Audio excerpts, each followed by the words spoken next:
కేంద్ర బడ్జెట్లో ఏపీకి భారీగా నిధులు కేటాయించడంతో రాజధాని అమరావతి నిర్మాణం పరుగులు పెట్టనుందా? 5 ఏళ్ల పాటు ఆగిపోయిన అభివృద్ధిని మరింత వేగంతో పూర్తి చేస్తారా? ఆగిపోయిన నిర్మాణాలు, రోడ్లు, ఇతర మౌలిక సదుపాయాల పనులు పుంజుకొనున్నాయా?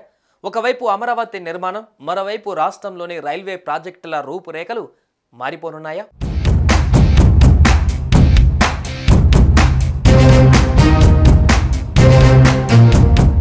సీఎం చంద్రబాబు ఢిల్లీ మంత్రాంగం ఫలించింది. కేంద్ర బడ్జెట్లో అత్యధిక నిధులను రాష్ట్రానికి తెచ్చుకున్నారు. ముఖ్యంగా రాజధాని అమరావతి నిర్మాణానికి కేంద్ర బడ్జెట్లో 15,000 కోట్లు కేటాయించారు. కేంద్రం సహకారం ఇలాగే ఉంటే ప్రాధాన్యతా క్రమంలో అమరావతి అద్భుత రాజధానిగా రూపుదిద్దుకోనుంది. ఇక రాజధాని పనులను పరుగులు పెట్టించేందుకు చంద్రబాబు సర్కార్ వేగంగా పనిచేస్తుంది. కేంద్రం 15,000 కోట్ల సాయం అందజేస్తామని ప్రకటించడంతో ఇప్పుడు యుద్ధ ప్రాతిపాదికన స్పందించవలసిన బాధ్యత రాష్ట్ర యంత్రాంగంపై ఉంది. కేంద్ర ప్రభుత్వంతోనూ ఆయా బ్యాంకులతోనూ వేగంగా సంప్రదింపులు జరిపి 15,000 కోట్లు తెచ్చుకొని త్వరగా రాజధాని పనులు మొదలు పెడితే మరో ఏడాదిలోనే రాజధానికి ఒక రూపం వస్తుంది.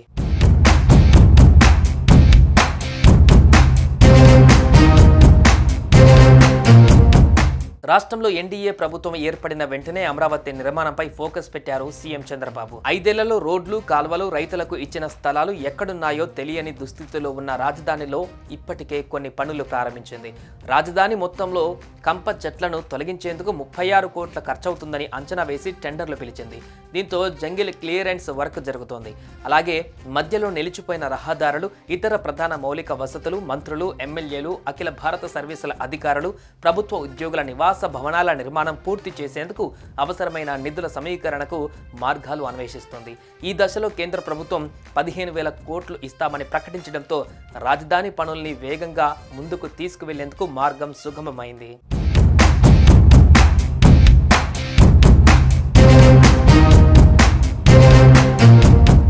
రాజధానిలో టీడీపీ ప్రభుత్వ హయాంలో తలపెట్టిన ఎమ్మెల్యే, ఎమ్మెల్సీల భవనాలతో పాటు ఎన్జీఓ భవనాలు 80% పైగా పురోగతిలో ఉన్నాయి. వీటితో పాటు ప్రభుత్వ టైప్ 1, టైప్ 2 భవనాలతో పాటు ప్రధాన కార్యదర్శుల భవనాలు, జడ్జిల భవనాలను పూర్తి చేయాల్సి ఉంది. శాశ్వత సచివాలయంగా తలపెట్టిన 5 బిగ్ టవర్లు నీటిలో నానుతున్నాయి. వీటి సామర్థ్యాన్ని పరీక్షించడంతో పాటు వీటి పునర్నిర్మాణ పనులు చేపట్టవలసి ఉంది. ఇవి కాకుండా అత్యంత ప్రధానమైన ట్రంక్ ఇన్ఫ్రా, ఎల్పీఎస్ ఇన్ఫ్రా పనులు ముందుకు తీసుకువెళ్లవలసి ఉంది. అమరావతి మాస్టర్ ప్లాన్ ప్రకారం చేపట్టవలసిన మౌలిక సదుపాయాలు, ముందుకు తీసుకువెళ్లవలసిన ప్రాజెక్టులు అదనంగా ఉన్నాయి.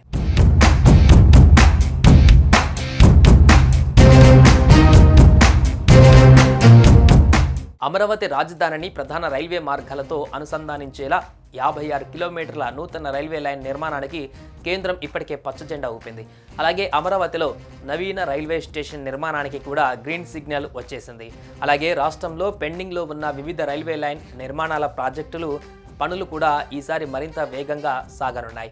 అమరావతిని అనుసంధానం చేసే ప్రయత్నాలు వేగం అవుతాయని భావిస్తున్నారు. ఒకవైపు ప్రభుత్వం పెండింగ్లో ఉండిపోయిన రాజధాని భవనాల నిర్మాణాలను వీలైనంత త్వరగా పూర్తి చేసి ఒక రూపు తీసుకురావాలని చిత్తశుద్ధితో పనిచేస్తుంది.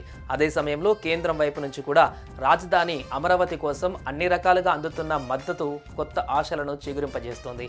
ఇలాంటి నేపథ్యంలో అమరావతి పురోగతి అనేది ఉరుకుల పరుగుల మీద ముందుకు సాగుతుందని ప్రభుత్వం భావిస్తోంది.